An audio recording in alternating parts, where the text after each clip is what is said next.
MA BA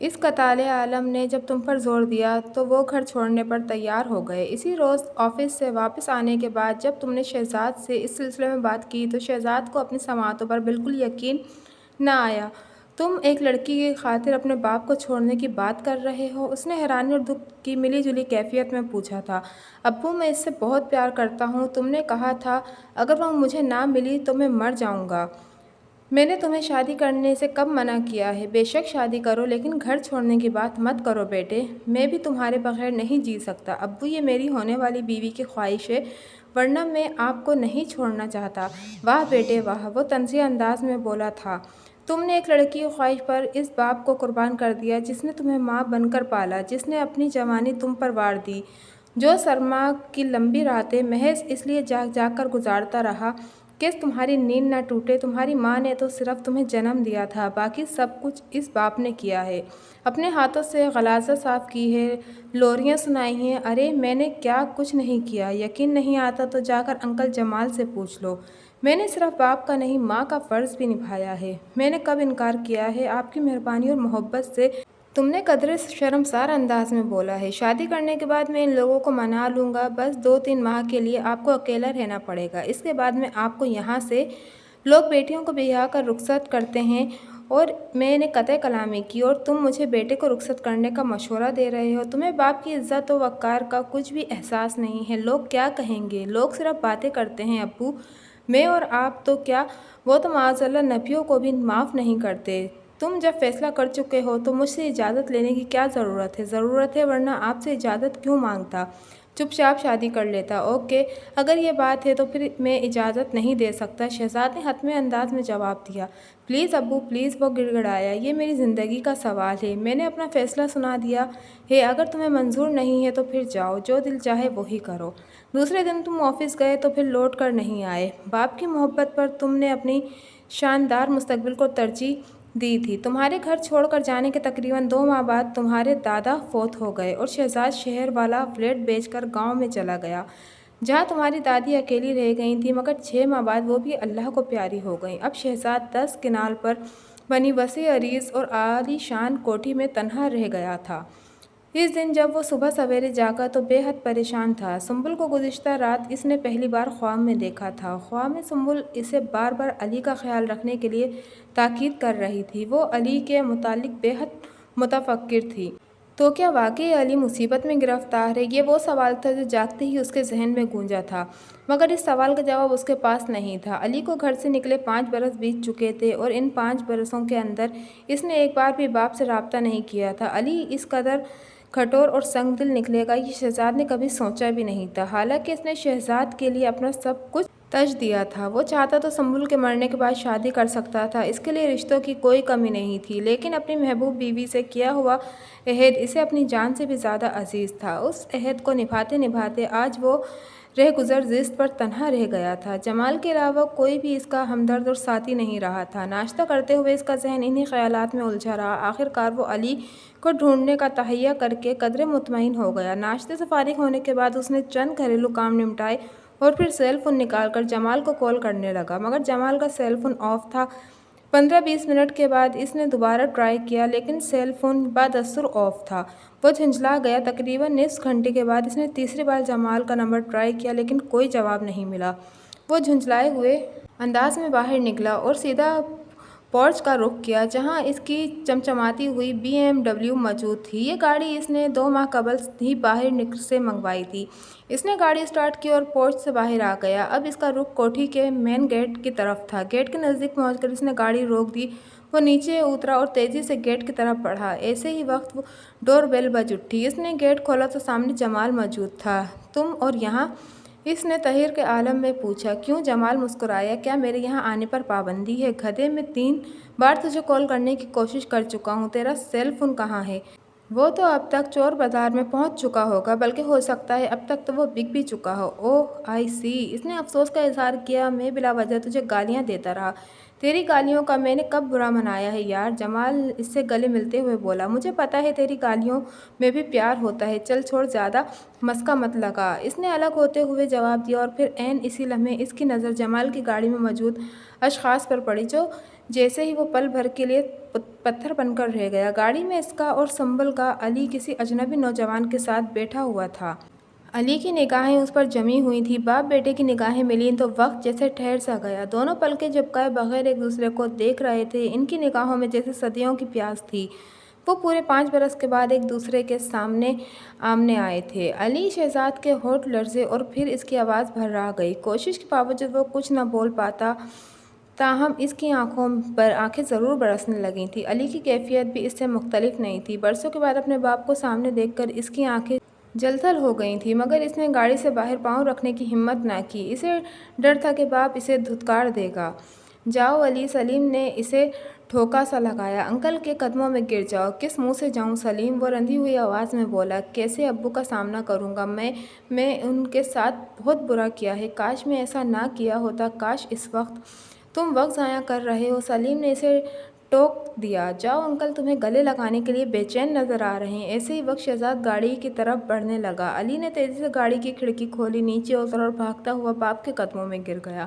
مجھے معاف کر دیں ابو، معاف کر دیں، میں بہت گناہ گار ہوں، اس نے روتی ہوئی آواز میں التجا کی۔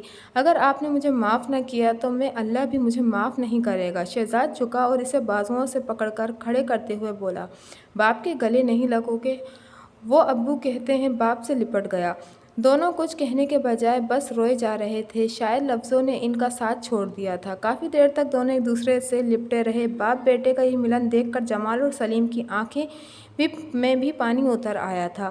جب جذبات کا طوفان تھم گیا تو دونوں ایک دوسرے سے الگ ہو گئے۔ تب جمال کھنکار کر بولا، یہ ٹریجڈی سین ختم کرو یار، میں بھوک سے مرا جا رہا ہوں، کچھ کھانے پینے کا انتظام کرو، تم دونوں تو بس روئے جا رہے ہو۔ شہزاد اپنی بھیگی پلکیں صاف کرتے ہوئے بولا، ہمیشہ کھانے کے پیچھے ہی پڑے رہنا، ابھی تو 12 بھی نہیں بجے اور تمہارے پیٹ میں مروڑ اٹھنا شروع ہو گئے۔ دونوں بوڑھے ہو گئے تھے مگر ان کی نوک جھونک اسی طرح چلتی رہتی تھی۔ اب بھی وہ ٹین ایجز کے طرح ایک دوسرے کو مخاطب کیا کرتے تھے۔